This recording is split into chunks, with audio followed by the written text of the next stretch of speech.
Welcome to Samba Samba. Enjoy the video.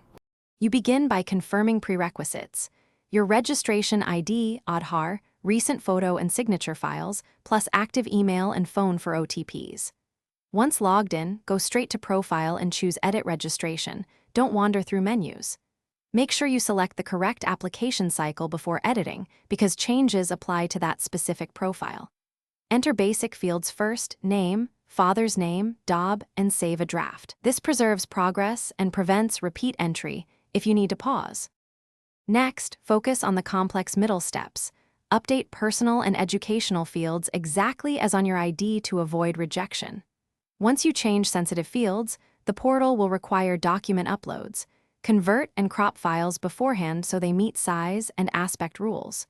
Use the OTP sent to your phone for each verification stage, because that authenticates edits. After making changes, review the on-screen summary carefully. Mismatches trigger queries later.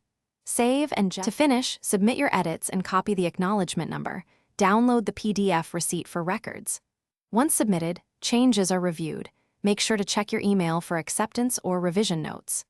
If an update is rejected, read the reason, correct the exact field or document, and resubmit quickly. If you encounter portal errors or lost acknowledgements, contact Bpsc support quoting your acknowledgement number and timestamps. This speeds dispute resolution and prevents missed deadlines. Thanks for watching. Consider subscribing if we helped you.